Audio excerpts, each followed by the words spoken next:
Sorry about that. I'm breaking up on Amanda. Can everybody hear me? Just nod.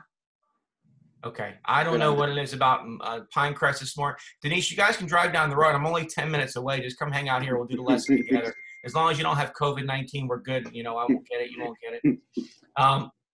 Sorry about that, guys. So, you know, if you're going to post those videos, you definitely don't want to have students on. And I'll show you there is a way to actually do a Zoom session with nobody there. You can do it with nobody there, and you can just do it with a blank screen and record it and then post it to YouTube or Edsby or wherever else you want to do for your students. But ultimately, we need to protect students' privacy. And we'll talk about that in the various areas where we're going to do that piece. So we're going to move forward with various features of this program. I'm going to share my screen with you a whole lot. I'm going to show you every feature you can get into, how to get to them. I have some screenshots to share with you. But first, I'm going to start you guys out at the Clever website, which is the place where you want to start launching your Zoom experience. Now, the good news is students do not need a Zoom account. Students don't have to log in anywhere. All they have to do is use the link the same way you did this morning that I sent to you guys. But I'm going to go ahead and log in to my Clever account so you can see what it looks like. And they added this piece yesterday with reminders as to how to get in and what you're going to use for logging in. And for you guys, it's your Lawson number at hcps.net, Lawson number at hcps.net, and your district password. And you click sign in. Now that will bring you to your Clever dashboard. And this is your dashboard here. And if you've already used this, you may have favorited some of the apps you can get into.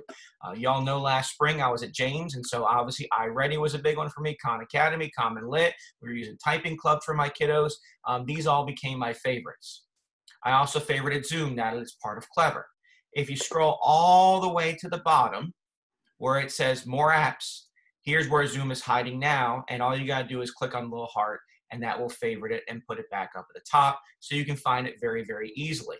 They've also put the e-learning for school closure stuff in here, and depending upon what grade level you're assigned to and what you teach, you will have one or more of these icons, and these things are being updated like almost daily. So you want to come back and keep checking for things they're adding. Like, for example, my first couple days in here, I only had these two. Then I got Edsby. These showed up late last week, and this one showed up on Monday.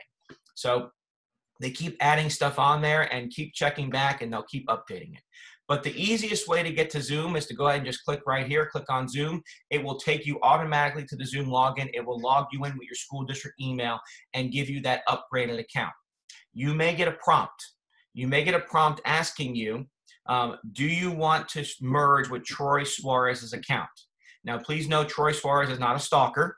He's not some crazy dude. He's our supervisor for instructional technology. And it is okay to merge with Troy Suarez's account. That's what gives you this piece right up here that lifts the 40-minute time limit. So that's an important piece if you're going to have any kind of meetings that are set up that way outside of the 40-minute time limit.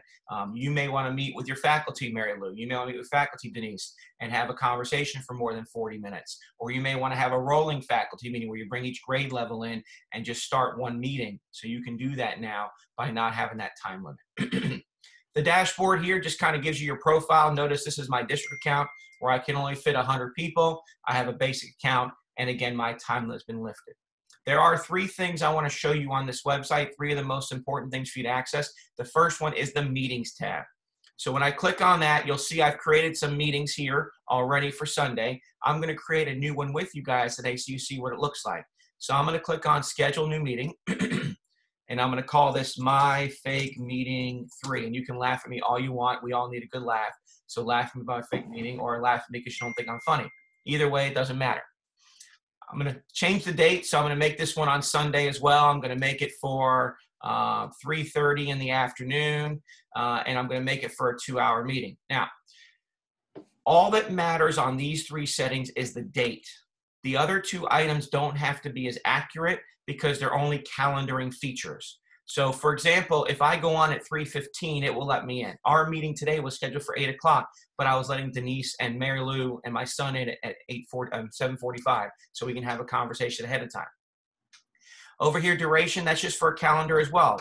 If we go 2 hours this morning, which we won't because I got another one at 10 o'clock, it would let us keep going. It's not going to cut you off. This is not a definite, like you have to be done and out of there. It's just a calendaring piece, so you make sure you don't overlap your meetings and things like that. Obviously, we're on Eastern time. We don't change that. This next feature, though, may be helpful for many of you, the recurring meeting piece. For me, it's not, because every meeting for me is different. But let's say I'm teaching first grade, and I want to have an hour available every afternoon at 1 o'clock. So I would click on a recurring meeting, and I could set it up for 1 o'clock every day. That way, I wouldn't have to keep sending the invite out again and again and again. So I have 4 of these today, and I have to send the invite out every single time. But if I was doing a recurring meeting, because it's the same people, I would only do it once. Let's say I were a middle school teacher, or I'm sorry, 5th grade teacher, and I want to do my math all at the same time. I could go in and set up a recurring meeting for 9 a.m. every day for math and have all my kiddos come in for math. So that's kind of what recurring meeting is all about. It'll just set up the same one over and over again without you having to send out a new invitation. Meeting ID, I leave as generate automatically. I use passwords, but you guys are working with elementary kids, so you may or may not want to have the password on there. It's not a requirement. You don't have to have it. I use it for my meetings because I don't want too many extras coming in with just a link. So that's why the password's there. This next section is the most important one, the video section. This is where you can enable or disable video ahead of time. So this is one of 2 places you can control video. If I know I'm going to record my session with student in there and I don't want their faces and I'm going to post it to YouTube or Edsby, I'm going to click on for my video and I'm going to leave participant video off. But let's say this is my first meeting next week and I want to see my kiddos' faces. They want to see me. We want to have a little get together, welcome back. I would do this one here, and I'll show you a little bit later on where once you're in the chat, you can turn off the student videos if you're going to record or if you want to just only have them on for 10 minutes. But that feature here, if you have this as off, it means they won't be able to put their video on at all. If you have it as on, they can have their video on, and then you can turn it off later on. Okay? So I'm going to leave them both on for right now. Audio, you definitely want to leave this as both, and the reason behind that is you may have some kiddos without internet or without power or things like that, and I had in the last 3 days, several folks called in via those telephone numbers that were down at the bottom of your invite that you got from someone else. So that's an important piece here. If they can't call them a computer audio, they can do a telephone. I had somebody yesterday couldn't get their computer audio to work, so they called in on telephone. It had the video on the computer and the audio on their telephone. You can do that as well, just to kind of alleviate technical issues. Next option, enable join before host. Never, never, never, never. No, no, X, big X, no, don't do that. This allows them to get in the chat before you're in there. Can you imagine? I don't care if your kids are in kindergarten or 5th grade, what they might do in a chat without you there monitoring them. Okay? You don't want that ever. No, don't do that one. Mute participants on entry. I use this one all the time. This is why when you came in the chat, you were automatically muted. I would do this because then your kiddos aren't coming and yelling and screaming. You got a chance to say, hey, okay, I'm going to unmute your microphones, and now we can talk and have a conversation. The district is recommending no on the waiting room, even though I used it with you guys. I don't know about y'all, but I've been in the waiting room about 5 times this week already. I've never been able to communicate with other people from the waiting room.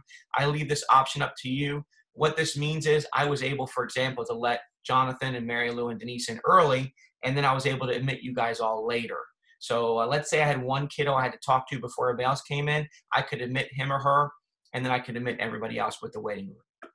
I don't use this feature, authenticated users. Breakout rooms we'll talk about later. And then last but not least, if you want to make sure your meeting always records, you can click this button here. But again, if you have student videos on, you definitely don't want it recording automatically. You don't want it recording automatically. So when you're done with your settings on this page, you click Save. It'll bring you to the summary page.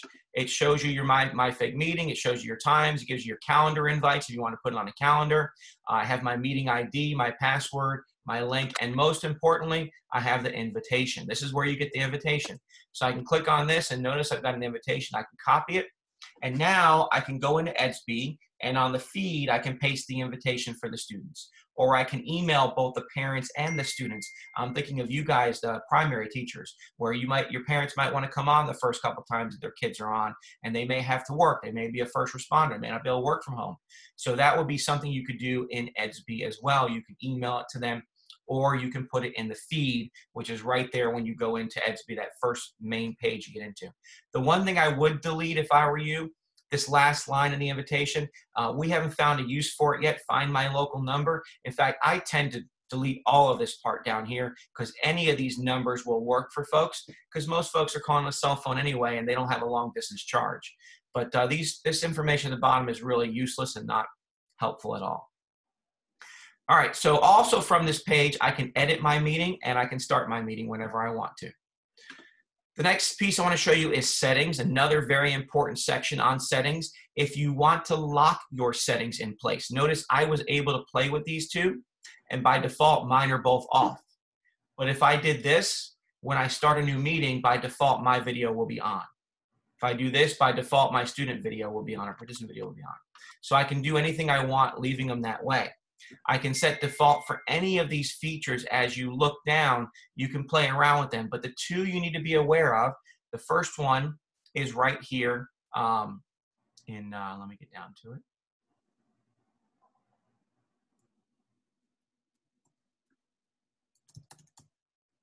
Is screen sharing. And this screen sharing is going to be down in our basic section, screen sharing. This is where some folks have already had some issues. And that's why stricter recommendations came out. My advice to you is in this page, the settings page, click host only and save. And what that does for you is it means that only you can share your screen. Only you can share your screen. I'm putting mine back only because I got to show this every time I do the training. This is how it comes by default. You need to click on host only and then save. What that will do is every meeting you launch after that, participants will not be able to share. And I don't care what grade level your kids are in, whether they're in kindergarten or 5th grade. We have had some students already sharing inappropriate material because this feature was not turned off for them, but you can turn it off ahead of time and they will not be able to share anything. Only you can share. And so that's a really neat piece there. We're going to show you later on annotation, which is where you can write on the screen. If your students are not mature enough to do that, you can turn this feature off as well. But I'm going to show you it can be a useful feature as well if you can keep your kids in control. So we'll show you both ways of that. By default, it's on. You can turn it off by default as well. But realize if you turn it off here, they won't have access once you get into Zoom chat. The last thing I want to show you down here is in Meeting Advanced. It's breakout rooms. You probably want to enable this feature, not because you're going to use it, but if you don't have it enabled, you can't even use it. So it's kind of like that, if you go to the store without your credit card or your ATM card, you can't buy any groceries, you don't have any money. But if you have your card, you may go there and not buy anything. So that's kind of this one. You want to enable it so you could use it if you want to, but you don't have to. And I'll show you how that feature works as well today. I'm going to scroll back to the top of my screen. The last thing I want to show you on here is right here under resources and downloading the Zoom client. The first couple days of these chats, I didn't have very many questions about this. What is a client? Think of accessing your ideas email on a website, using Chrome or Internet Explorer versus using the first class program. Okay, so when you use Internet Explorer or Chrome to access ideas email, you can't do PDS and several other things. You got to use the first class client, the program. This is the same thing. You can access all your Zoom stuff via a web browser, via Chrome or whatever else you use, but you cannot do certain features unless you download the Zoom client. So I highly recommend you download that client and install it. If you're using a mobile device like Jonathan, you see his picture, that's on his iPad. You need the client downloaded on your iPad or your Android tablet or your iPhone, Android phone. When you go to host meetings, highly recommend that you use a computer with the client. And the reason behind that is it gives you the most options and most opportunities to control what's going on. For example, right now I'm going to click out of the screen and get one of my next screenshots ready to show you guys. And notice I'm still moving around. You can still see my face moving and all that kind of stuff. When I did this for the first time on my iPad with my students from Florida Southern, and I went to click out on the screen, my face got frozen like this. Now you can imagine with your students getting frozen like that. The next time it happened, I got frozen like this because I was in the middle of talking or something like that. And so I had to then remember, oh, I'm changing screens. And then I got stuck in a smile at least. So that's something to kind of think about as well with this process of moving between devices. 95% of the time when I host a chat, it's on my computer or my laptop. And then once in a while, I will use my iPad to host. I have participated on my iPad, participated on my iPhone, but it's not as easy or intuitive to use, but it is an opportunity you can do if you need to. So based on what your kids need. All right.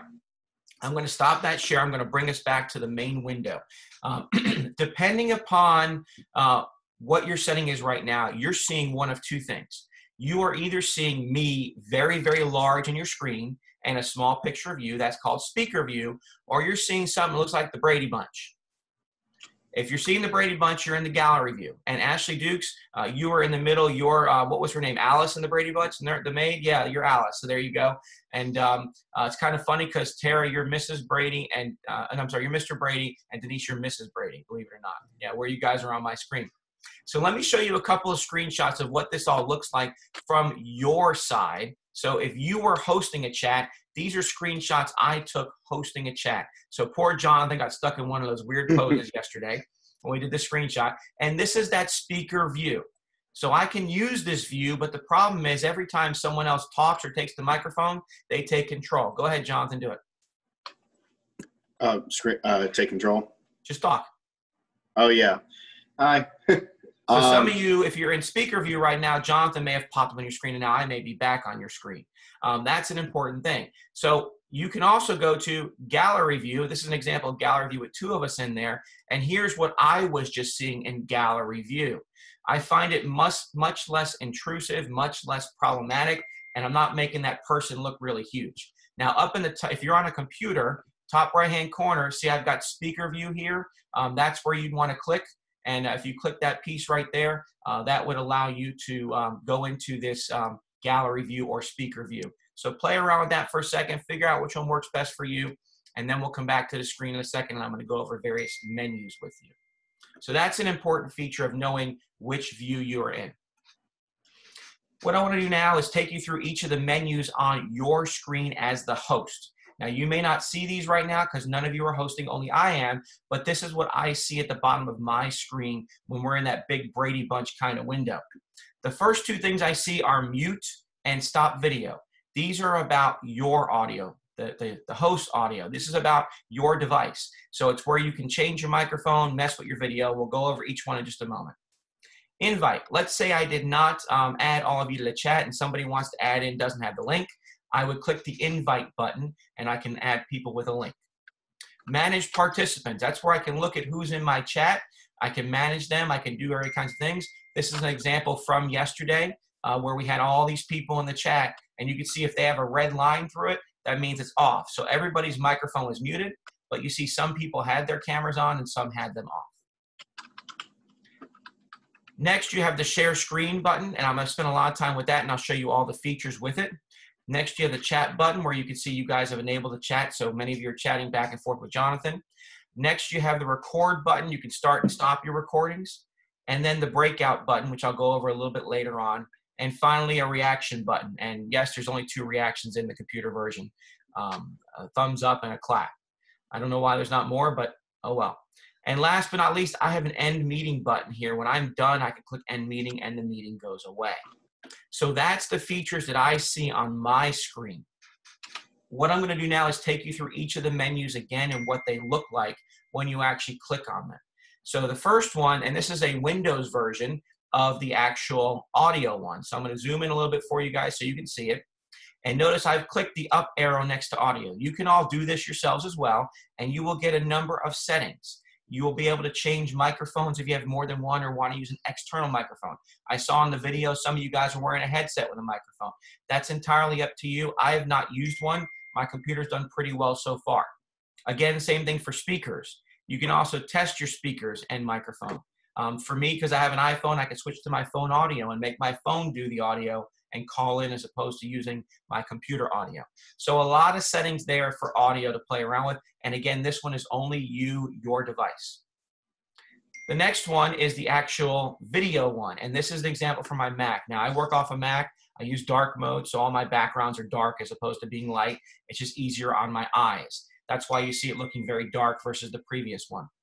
When you click on the up arrow next to stop video, you get 3 options. You get the choice of camera, a virtual background, which I'll show you in a moment, and video settings. The Windows version looks almost exactly the same, except they flip these 2 menus here and choose virtual backgrounds on the bottom versus being on the top. So I'm going to go back to my main screen, and I'm going to go ahead and change my virtual background. And let's see, where do I want to go today? How about Scotland? There we go. So I'm now sitting in front of a river in Perth in Scotland. I took this picture a year and a half ago when I was up there. Virtual backgrounds are great because, I mean, wouldn't you get bored of your same spot every single day? I know I do, so I keep changing the background every day, and every day I do a different one. But 2 things to note when you do your virtual background. Number 1, your computer may or may not be able to handle this, and your client, you have to have that client software installed, may or may not be updated enough to do that. So you may have to go to zoom.us and download the latest client software if you've been using this program for a while. I know I had to get that feature enabled on my computer here that I'm working off of. Jonathan's in front of my new favorite ride at Disney World. Yes, thank you, Jonathan. I need that picture so I can use it. The second thing about virtual backgrounds is to be careful what you're wearing and what you're sitting in front of. So already this week I've had 2 people, just the greatest cases. This poor woman was wearing a shirt that blended in with her background, and I saw a floating head. So that can happen. Worse is this poor woman was so pale and her walls were so pale, I saw her shirt and nothing else. She blended into the background, and her hair was like floating around with no face, and it just looked really creepy. So, I mean, as I move around, you can see sometimes has a hard time keeping my hands in and out of the picture, but you can play around with the settings and make it work for you. What that looks like on my end, and it will look very similar on yours, is this right here. This is my view of the virtual background window. When I click virtual background, I get this window. It shows me and sitting in front of whatever background I've chosen. Now, depending upon your computer and how long you've been using this program, you may have none or some images. Like mine came with these 3 stock images right here and these 2 video images. And then I've added all the other ones through this plus symbol right here. Whether you download the image off of Google or you've taken the picture yourself, you press the plus symbol, you can add an image in and make it your virtual background. And again, it just gives you some other opportunities to escape from the regular background you sit in front of every day. So I'll leave mine up for the rest of our chat. The next feature, speaking of chat, is the participants window and where you guys were before you joined. So I'm going to zoom in over here on this side so you can see my participant window. And notice I had people in a waiting room and Barb and I were in the meeting together. So this is what I set up, that waiting room we talked about in settings ahead of time. I could set this up and put people in a waiting room. The benefit of this is I can message you guys, and some of you got a message from me in the waiting room where it said, I'm going to admit you shortly and you'll be muted when you do. I can also admit all of you at the same time, bring you all into the chat at once, or I can admit people individually like I did with Denise and Mary Lou and my son. Down here, notice again the red camera. So Barb's camera was off, but her microphone was on, and it says I am recording. Now down at the bottom, I also have 2 features. I have mute all and unmute all. So in this window, this is the manage participants window. Again, you only get this when you are the host. You can mute and unmute everybody at the same time. You can also control their cameras here. This is that same window blown up a little bit to show you more features. So I mentioned mute all, unmute all. I can also turn on a camera, turn off a camera. So if you remember earlier, I said if you enable student cameras ahead of time because you want to have that meet and greet, but then you're going to record and you want to turn them off, you'd come to this Manage Participants window and click on their cameras and it would turn them off. You can turn them off automatically. You control them. You're in charge of the chat. Down here in the bottom, this More button, you'll have this in many settings. These are additional opportunities. So notice I had mute participants on entry checked, but I unchecked allow participants to unmute themselves. So that's a feature I use in my larger chats. And the reason why is if 40 of you were trying to all speak at the same time, or all the background noise from your rooms would go on at the same time, we wouldn't get anything done. So that's when I uncheck with big groups. I don't really mess with the enter exit chime. I don't need it. I don't need extra sounds on my computer. This one's important though, especially with your students. Allow participants to rename themselves. Now, I spent a lot of time in all of your schools, and I spent a lot of time at James and last year teaching there. And I know if I let my students rename themselves, I may get some doofuses and other inappropriate names. Y'all know what I'm talking about. Some of you are smiling right now. I can't hear you laughing, but you're laughing. If you uncheck this, the students cannot rename themselves, but you can. You can rename them, and I'll show you that feature in just a moment. Locking meeting means no one else can come into the meeting after we've already started it. We'll talk about hands in a moment. And then last but not least, notice I have checked put participants in a waiting room on entry. What that means is you guys went into this waiting room. Now, once I click admit all, I uncheck this feature. And that way, those of you who came in and didn't go to a waiting room, that's why, because I'd already started the meeting. And so I could turn that piece off. Here is that same screen again, only on a Windows machine. And again, you got the same settings. It just looks different because it's a different colored background. And it's a Windows format as opposed to a Mac format. But otherwise, it's identical. It's the same exact thing as what we were looking at. So what I'm going to do now is I'm going to go into our main window again, and I want to give you guys a chance to rename yourselves. So if you're on a computer and you hover your mouse over your name, you'll see 3 dots appear in the upper right-hand corner, and you can click on those 3 dots and rename. Now, Miss Dukes, I'm going to rename you just so I can show that I can rename anybody. Are you Miss or Mrs.? Mrs.? Mrs. Okay. So I'm going to rename you now, and I'm going to call you Mrs. Dukes. And boom, there you are. You're now Mrs. Dukes. So I could do that for myself as well, or I could do that for my students. I can rename them if I didn't give them that option, but you can rename yourself as well so that your name looks appropriate in what you're doing as opposed to being your full name. Because I'm doing this for teachers and not for students, I've left myself as Scott Richmond, so you know who I am in doing that piece. But if I were teaching students, for example, on Tuesday, my colleagues at James want me to join them for their morning meeting with the kids, I will change my name and display as Dr. Richmond is how they know me when I come into their classrooms. So that kind of thing is what I would do there. Renaming, very, very simple. The other thing that's really cool is students can raise a virtual hand. So if you do have audio off, students have an option of raising a virtual hand. So for you guys, at the bottom of your screen where I have managed participants, you have participants. And I actually participated in a chat yesterday, so I took this screenshot of what that window looks like. When you click on participants, you have a mute me and you have a raise hand. So take a moment and go ahead and raise your virtual hand. And I will call on some of you when you do that. Click on participants and that. All right. Joy, I'm going to lower your hand and unmute you. Hi, Joy. How are you? I unmuted you again. Don't worry. All right. Lisa Powell, I'm unmuting you right now. Hi, Lisa. Hi. All right. And Mrs. Seal, I'm going to lower your hand and unmute you. And you got a guest visitor there. Hi, guest visitor. Hi. Great timing. How are you? Well, hi. You doing good? Doing good. Oh, it's a strange guy talking to me. Yeah.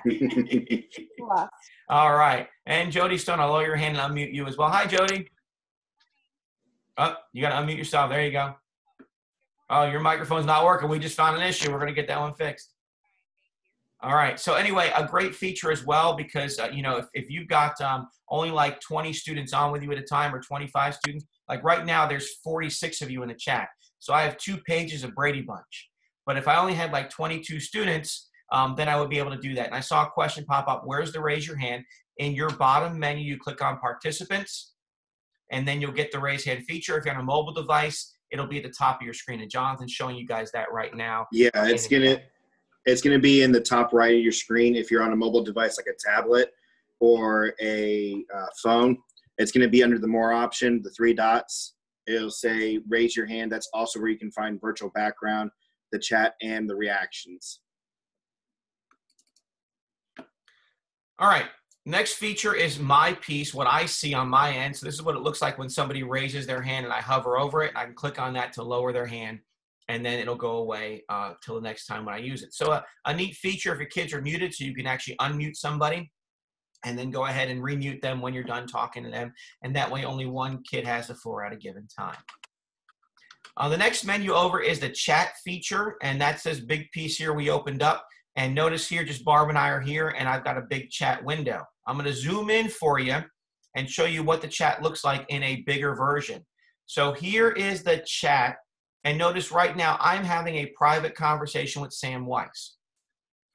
By default, you can set it up so your chat has one of these 4 features. One of these 4 features.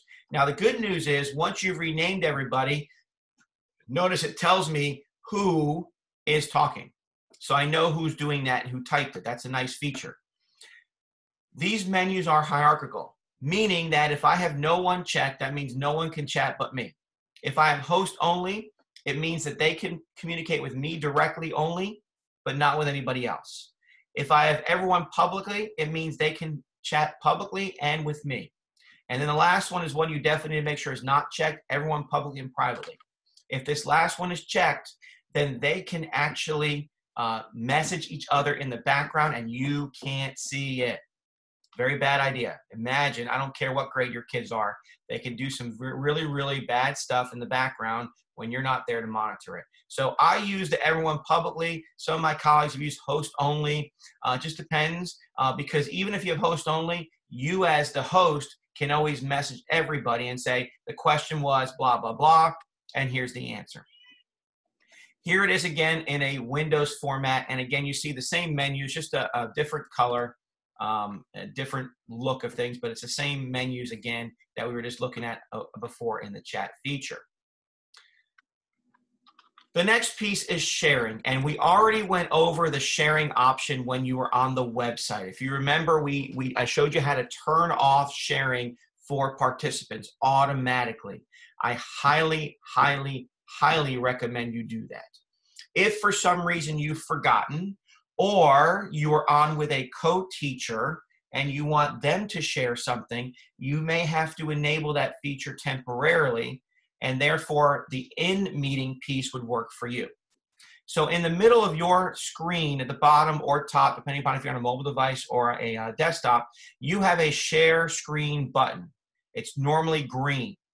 When I click on that, this is my Windows view. It shows me the things I can currently share with you. So on this computer, I can share my screen, a virtual whiteboard we'll go over in a minute, my phone or iPad. You can, by the way, share an Elmo. I've seen that done too. And then the only window I have open is a Google Chrome window because I was downloading the client. I can share any one of those with you guys. This is my Mac screen, and you can see I have a lot more options because I am a Mac user. And so I've got all these options I can share with you guys at any time. I can share my desktop. I can share my Finder screen. I can share a Word document. I can share a PowerPoint. The key is this. So if you're taking notes, write this down. The key is this. You need to have the item open before you share it. You need to have the item open before you share it. It makes it a whole lot easier. Then you don't have to go searching for it and fumbling around to find it. So after doing this thing for a day and a half, and I have all my screenshots in the same folder, I'm like, why didn't I put these all in the same document? So I went and created one document with all my screenshots, and then I just keep going to that same piece over and over again and scrolling up in that menu. So if I were doing this and I was doing math, I might have all my math documents I want to share with the kids in the same folder. Same with reading, same with writing. Whatever I'm working on, I would have that piece together. Now, if you have started your meeting and you want to share, all you do is click on the item, which I've clicked on desktop here, and you click on share, and that shares it. Once I do that, I get a red stop share button in the middle of my screen. You'll get it too if you were able to share, okay? Let's say, though, you didn't set up that setting ahead of time. You forgot to do it. Can I change it once I'm in the meeting? Yes, you can. Next to my share button, just like everything else had an up arrow, I get this up arrow, and notice it's set by default, only one person can share at a time, and multiple, I could check that if I wanted to, but I wouldn't do that. I would never do that. But I then have advanced sharing options. When I click on advanced sharing options, I get this window that comes up. And notice, right now I've changed it to say only host. By default, it says all participants. So I can change this by default, and this way only I can share. And I've done that on the current chat we're on, so none of you can share right now, even if you wanted to. So I've set it up that way to kind of protect myself, to make sure I don't have people sharing things that are inappropriate. This is how students already this week with their teachers, and even some parents, have shared inappropriate content on this piece. I see a hand up from Mrs. Seal's little child. Do you have a question? No, you're just waving your hand at me. Gotcha, you're so cute. I love the hair. We do have a question, and it's connecting to the sharing option. It's from Miss Simon. It goes, I was hoping to help students with iReady lessons by allowing them to share a screen with me. Since we shouldn't do that, any other suggestions? So I will tell you, if you're one-on-one with a student and they're sharing, you can stop their share at any time. In a few moments, I'll go back into the share and I will give you guys a chance to share and show you I can shut it down real quickly. So you could still do it that way, and that way you can help them navigate through iReady. Let them share their screen with you and show them that piece, or you could do it the other way around and share an iReady screen with them and show them what it looks like in that facet. So hopefully that answers your question. All right. We're going to go into the virtual whiteboard in a moment. When we get there, you're going to have a new piece come up. Now notice up here, I was in a student view like you guys, and I have this green button at the top that says I'm viewing Paula Richmond's screen. Well, right now, yours probably says I'm viewing Scott Richmond's screen. And next to it, you have a View Options button. When you click on that View Options button, you get an Annotate button. And this is how you can write and type on documents. So I'm going to go share the virtual whiteboard now instead. And what you're going to find out is that you can use that View Options and Annotate. And yep, somebody figured it out already. You can write on my virtual whiteboard with me. I can write a problem for you guys. I can draw an answer. I can add stamps and stickers. And we can all keep drawing on this board together. Your student can collaborate with you. But if I close it real quick, oops, I lost all our work. Nope, I didn't. It saves it unless you clear it out manually or start a new chat. So for example, I can clear this out right now and let you guys start from scratch. I can also save it. Unfortunately, the only bad thing about this, unless you're using the arrow like Jonathan has done here, you can't tell who is writing what. That's one of the flaws in the program itself. But you can allow students to annotate on a document you're working on together. So we were doing a lot of stuff for writing right before the break, and now we're all depressed and boo-hooing because we're not getting a writing test, right? Right? We're all depressed, aren't we? Yes, we are. We're all depressed and crying about it. But with that feature of Annotate, I could put an article up here and say, boys and girls, this isn't an opinion piece. And what Dr. Richmond's going to do is I'm going to text mark the first one for opinions, for or against. I'm going to put a check +for, a check minus against, and I'm going to mark up that first one. Then I'm going to go ahead and give Miss Mobley a chance to do the second paragraph. And Miss Carlos a chance to do the third paragraph, and so for the fourth paragraph. So a chance to collaborate on there. Math teachers, you could put a math worksheet up there as a PDF, and you can have students do individual problems. You can write their name next to which problem they're going to do. You could do this in reading if you're marking up reading text or whatever you're doing as far as having a conversation. So there's a lot of ability and features in this program. And what I'm going to do now is I'm going to turn back on the sharing option, and Jonathan is going to share something quick because he's always the quickest. And I'm going to show you we can annotate on his screen as well. So as soon as that comes up, I'm going to go to Annotate, and you'll see you guys can write on his screen as well and mark things up as we go along. So it gives you options there. I can also stop his sharing anytime I want from my menus. So I have full control over things. If I have the sharing option on, it means that you can share one at a time. I can interrupt you anytime. You cannot interrupt me. So if I'm sharing something right now and one of you want to try and share something, you'd find that option is blocked right now because I'm not letting you share while I am sharing. Again, you can turn that feature on and off throughout the piece. That's entirely up to you. However you want to do that. How do you get the whiteboard? I'm going to go back to my screen share on that, and I'll show you exactly where that was again. Oh, somebody found the whiteboard. There you go.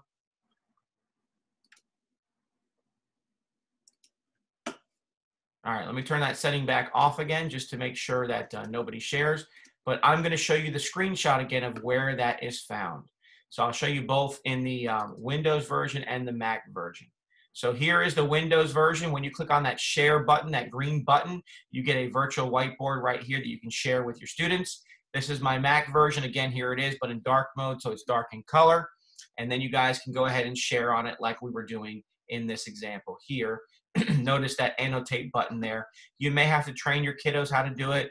You may have to take screenshots and show them, but I'll tell you what, they're pretty savvy with technology. They'll figure out pretty quickly. The last feature I want to share with you today is the breakout session feature. And I see a good use for this one if you have a co-teacher, if you have a paraprofessional, if you maybe have a parent volunteer that wants to work with you. You could have a lot of things going on. So let's say you are a co-teacher, and between you and your co-teacher, you have 30 students and 5 need extra help. I can set up a breakout room so that Miss Powell goes in the breakout room with the 5 kids, and I stay in a regular room with the other 25 kids. And that way she can give them individualized instruction, and I can come back and work with everybody on whole group instruction. That's a really neat feature. Unfortunately, with breakout rooms, when I put you in a breakout room with no adult, there's no one monitoring you. So even though I'm recording the screen right now, it only records what I see. It does not record what you don't see. All right, so if I'm not seeing something right now, it can't record it. So I'm going to put you guys in breakout rooms, but notice here, I can assign people in a number of rooms. I can do it automatically, which with 47 of you right now, I'm going to do it automatically, but I could do it manually. If I do manually, it gives me that list. So I can say, okay, breakout room 1 is Miss Powell and these 5 students. Breakout room 2 is everybody else. And then I can bring them all back at the same time. So let me set that up. I'm going to put you guys into some breakout rooms for a moment. When you get there, you will notice that you have the option to unmute yourself. That's number 1. So unmute yourself and start talking. Number 2, you have the option to share items, such as a whiteboard or anything else. So have a quick conversation about how you might use this stuff. You're going into 4 different rooms, and I'll pop into a couple of them, okay? Here you guys go.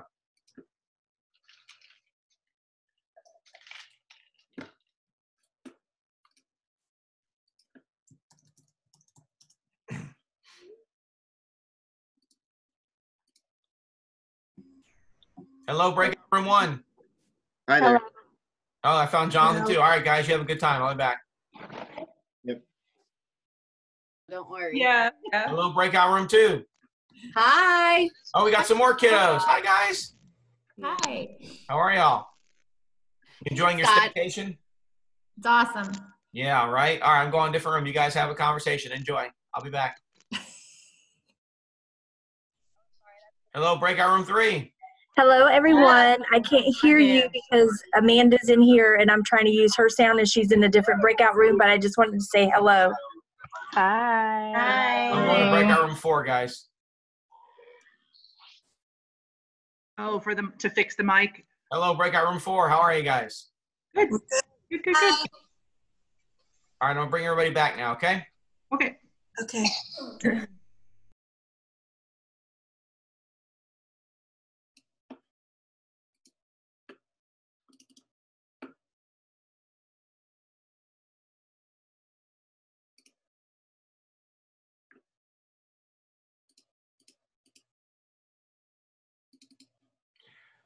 So as you can see, guys, it's a really, really neat feature, and I'm going to show you what my menu looks like here. This is what I get once you guys are in your breakout rooms.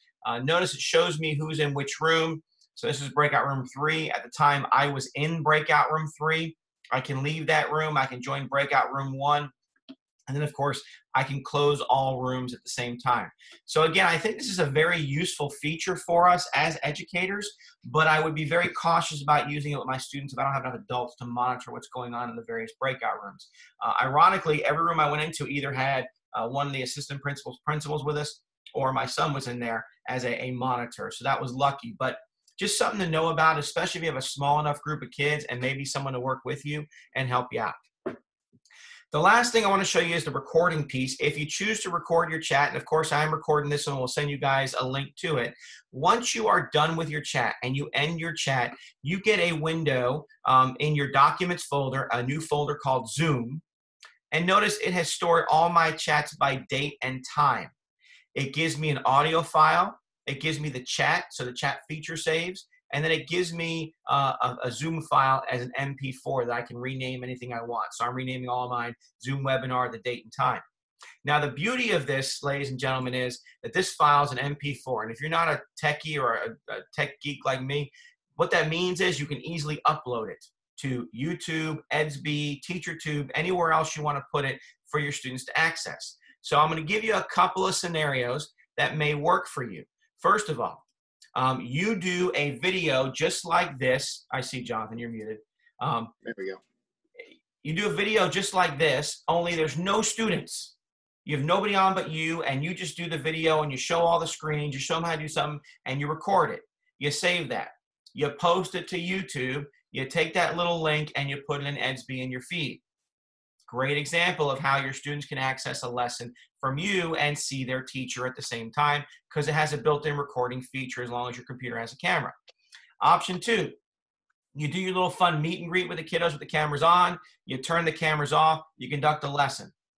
But poor Johnny couldn't make it today. He's got 5 brothers and sisters. They all have to use the computer at the same time. And he goes to watch the lesson later that you recorded while you were working with your students. So you've got a lot of opportunities there with the record feature. And it's not a huge file, by the way. It really isn't. I save all mine on my computer. And the longest one I've had so far has been like 1 hour and 10 minutes. And it was like 500 megabytes. It's not a very big file. You can upload it anywhere you want to upload it to. It's a great opportunity there. Now, folks have asked me that question. Said, Scott, where do I upload my video when I'm done? What do I do with that? You can attach it in the feed in EdsB. There is a screen there in EdsB where you can attach it right in the feed. You can also post it in YouTube and copy a link and send it to them. There's lots of options out there. I'm going to stop my recording now, and I'm going to give you a couple of words of wisdom about using it.